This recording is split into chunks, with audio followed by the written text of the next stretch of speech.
बिस्मिल्लाहिर्रहमानिर्रहीम। अस्सलाम वालेकुम। उम्मीद करता हूँ आप तमाम लोग खैरियत से होंगे। मार्केट पॉजिटिव नोट्स के ऊपर क्लोजिंग हुई है।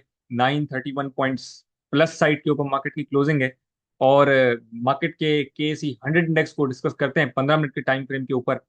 ये जो रेजिस्टेंस लाइन है वो एक एडजस्ट हुई है, जो कि ऑल टाइम हाई से ही हमने ली है। और आज का जो हाई था उससे हमने जो है वो इस लाइन को एडजस्ट किया है। मार्केट की अगर सूरत हाल ओवरऑल मजीद डिस्कस करें तो ये जो ब्लू बॉक्स है वो एक लिक्विडिटी बॉक्स है, जहां पर देख सकते हैं कि 2 हफ्ते, मतलब ये जो वीक है इससे पहले वाला जो वीक था, इसी से ऊपर मार्केट जो है वो ट्रेंड कर रही थी। और फिर एक लिक्विडिटी स्वीप मार्केट के अंदर नजर आया, जिसमें मार्केट 6000 पॉइंट्स माइनस साइड के ऊपर हुई। आहिस्ता आहिस्ता करके मार्केट की रिकवरी होती गई है। और ये साइड वेज का एरिया, ये जो येलो लाइन और ये ग्रे लाइन के दरमियान है साइड वेज, जहां पर मेरी सजेशन थी कि मार्केट इसके अंदर एक साइड वेज रह सकती है, जिसको मार्केट ने कल के दिन ब्रेक किया और अप साइड पर नजर आई। मार्केट का कल का जो रिव्यू था वो भी यही था कि यहाँ पर जो है वो कमजोर नजर आ रही है, और वहां से फिर अपसाइड का मूव के बाद एक अच्छी प्रॉफिट टेकिंग भी मार्केट में नजर आई।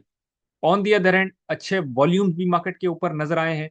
और मार्केट जो है वो एक अच्छे पॉजिटिव नोट्स के साथ तो बंद हुई है, एक अच्छे वॉल्यूम्स के साथ तो मार्केट जरूर बंद हुई है बाइंग साइड के ऊपर भी। ऑन दी अदर एंड उसके बाद मजीद हम आगे चलें तो मार्केट के लिए यही एक लिक्विडिटी एरिया है, जहां से एक अच्छी लिक्विडिटी जहां पर मौजूद है। मार्केट का 1,89,000 सस्टेन करना बड़ा इंपॉर्टेंट है, जो कि यहाँ से मजीद अभी 2,000 पॉइंट्स 1,500 पॉइंट्स तकरीबन बनते हैं, तकरीबन तकरीबन 1,500 पॉइंट्स कम वेज बनते हैं। वहां पर सस्टेन करना मार्केट का बड़ा इंपॉर्टेंट है। वहां से सस्टेन करेगी मार्केट तो फिर 191 की तरफ बढ़ेगी, वरना फिर on the other and market जो है वो एक प्रॉफिट टेकिंग सिनेरियो के अंदर आ जाएगी, और फिर यही साइड बेस का एरिया हमें नजर आएगा मार्केट का। दोनों फेयर वैल्यू गैप्स नीचे मौजूद थे, वो फिल आउट हो चुके हैं। डेली टाइम फ्रेम के ऊपर अगर हम आ जाएं तो डेली टाइम फ्रेम के ऊपर अगर हम बात करें तो बड़ा एक इंपॉर्टेंट डे है, और एक टेस्टिंग डे भी जिसे हम कहेंगे, क्योंकि मार्केट की जो क्लोजिंग है वो एक हैमर कैंडल के साथ क्लोजिंग है। तो डेली कंफर्मेशन हमें चाहिए डेली टाइम फ्रेम के ऊपर।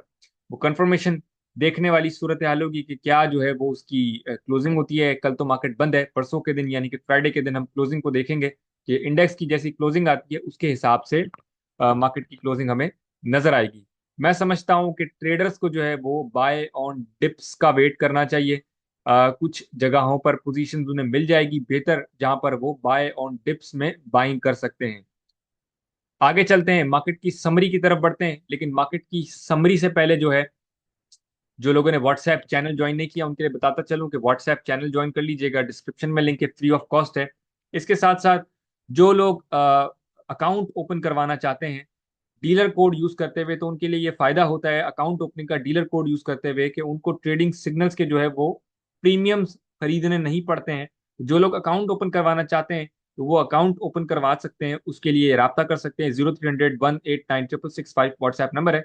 व्हाट्सएप पर राब्ता करके तफसीलात हासिल कर सकते हैं। इसके साथ साथ अकाउंट ओपनिंग की तरफ ना भी जाना चाहें तो वो लोग भी ट्रेडिंग सिग्नल्स या पोर्टफोलियो मैनेजमेंट या ट्रेनिंग्स में जो है वो पार्टिसिपेट कर सकते हैं। उसके लिए भी यही व्हाट्सएप नंबर पर रब्ता कर लीजिएगा, या फिर वेबसाइट विजिट कर लीजिएगा। वेबसाइट का लिंक आप लोगों को डिस्क्रिप्शन पे मिल जाएगा। मार्केट समरी की तरफ चलते हैं, फिर इंशाल्लाह टेक्निकल एनालिसिस की तरफ आएंगे। टेक्निकल एनालिसिस में 3 स्टॉक्स डिस्कस करेंगे, एनएमएल, बैंक ऑफ पंजाब और प्रेमा को डिस्कस करेंगे। एनएमएल थोड़े दिन पहले भी रिव्यू किया था, लेकिन अभी हम मार्केट समरी को रिव्यू कर लेते हैं। मार्केट समरी जो है उसके अंदर आज ओवरऑल मार्केट समरी के अंदर एक मीज़ान बैंक हमें एक इंडेक्स को लिफ्ट करता हुआ नजर आया, जो कि एफएफसी पिछले दिनों में था, उसका किरदार आज मीज़ान बैंक ने ले लिया। ओवरऑल बात करें तो देख सकते हैं पॉजिटिव भी है नेगेटिव भी है सूरत हाल। पॉइंट्स कंट्रीब्यूटर्स की तरफ चलें तो मीज़ान बैंक सबसे ज्यादा पॉइंट्स ऐड करता हुआ नजर आया। इसके बाद Engro H, National Bank, UBL, Habib Metro Bank, K Electric, Bank Al Falah, Bank Al Habib. Overall जो है वो बैंकिंग सेक्टर आपको नजर आएगा। माइनस साइड के ऊपर यानी कि पॉइंट्स वाइप आउट करते हुए Systems, Efert, PPL, Interloop, Sazgar, Nishat Mills, Mari energy, TRG, MCB वगैरह शामिल है। पॉइंट्स जो ऐड करने में नजर आए उसमें सेक्टर की बात करें तो कमर्शियल बैंक सरे फहरिस्त हैं। इसके बाद investment bank, power generation, leather, tech, cement, pharmaceuticals, इसके बाद फूड, रियल एस्टेट वगैरह शामिल है।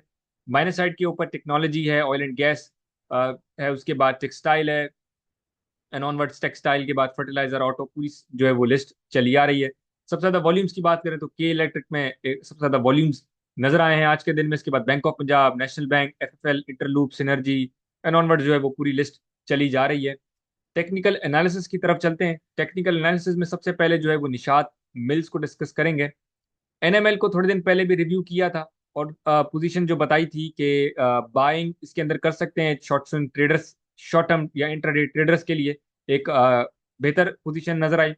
करंटली अगर हम बात करें तो मैं समझता हूं कि बाय ऑन डिप्स के अंदर इसके अंदर जो है वो वेट करना चाहिए। करंटली ये एरिया जो इसने ब्रेक किया था दोबारा से उसके अंदर उसी पोजीशन के ऊपर खड़ा हुआ है और मैं समझता हूं कि करंट लेवल्स के ऊपर इसमें बाय ऑन डिप्स का वेट करना चाहिए करंट लेवल्स में बाइंग करने के लिए, कि बाय ऑन डिप्स के अंदर इसमें जो है वो बेहतर पोजीशन बन सकती है। तो बाय ऑन डिप्स का इसके अंदर वेट करना चाहिए। सिर्फ मैं रिव्यू कर रहा हूँ फ्रेश इसके अंदर करंट जो पोजीशन उसके हिसाब से। आगे चलते हैं हम बैंक ऑफ पंजाब को भी डिस्कस कर लेते हैं कि बैंक ऑफ पंजाब के अंदर क्या सूरत हाल है। बैंक ऑफ पंजाब के अंदर हम देखें तो ये एक रैली की पोजीशन जो है वो इसके अंदर बनी थी और रिसेंट हाई को इसने टेस्ट किया था, जो कि पोस्ट किया था 44 रुपये 17 पैसे का। फिर एक अच्छी लिक्विडिटी के अंदर आया। मैं समझता हूँ करंटली बैंक ऑफ पंजाब के अंदर भी जो है वो बाय ऑन डिप्स के अंदर पोजीशन बनानी चाहिए। 40 रुपये 90 पैसे की क्लोजिंग है, इसके अंदर भी मैं समझता हूँ कि बाय ऑन डिप्स की सजेशन है कि इसके अंदर बाय ऑन डिप्स की पोजीशन बनानी चाहिए। अगला स्टॉक हम डिस्कस करते हैं प्रेमा अल तहूर, जो कि काफी दिनों पहले भी हमने डिस्कस किया था। यही लाइन हमने डिस्कस की थी जो कि यहाँ से मौजूद है, जो कि इसका हाई रिसेंटली काफी टाइम पहले जो इसके हाई लगे थे वहां से ही हमने एक रेजिस्टेंस लिए। ये दो लाइंस हमें मिली है और इसने थोड़े दिन पहले से लाइन को ब्रेक भी कर दिया था, लेकिन उसके साथ फिर जो है वो इसी लाइन के ऊपर ही नीचे की तरफ पोजीशन बनाता गया। करंटली अगर हम बात करें तो आज अपर कैप के ऊपर बंद हुआ है और मैं समझता हूं कि इसके अंदर जो है वो 40 रुपए ये जो एरिया है ये इसका सस्टेन करना बड़ा इंपॉर्टेंट है। ये 40 रुपए का सस्टेन करते ही, जो कि आज तो सस्टेन कर गया है, अपर कैप पे बंद हुआ है, लेकिन बाय ऑन डिप्स के अंदर मिलता है तो मैं समझता हूँ 40 रुपए से ऊपर ही इसके अंदर पोजीशन बनानी चाहिए। स्टॉप लॉस जो है वो इसका 37 से नीचे का रख के चलेंगे और 40 रुपए से ऊपर सस्टेन करते ही इसके अंदर पोजीशंस बनाएंगे बाय ऑन डिप्स के अंदर। टारगेट्स की बात करें तो टारगेट्स में समझता हूँ इसके अंदर सबसे पहले 43 44 के टारगेट्स होंगे, वहां से एक्सटेंड करके 47 की तरफ जो कि रेजिस्टेंस लाइन है वहां ये बढ़ने की कोशिश करेगा। अब तक के लिए इतना ही। इंशाल्लाह अगली वीडियो में मुलाकात होती है। अल्लाह हाफिज।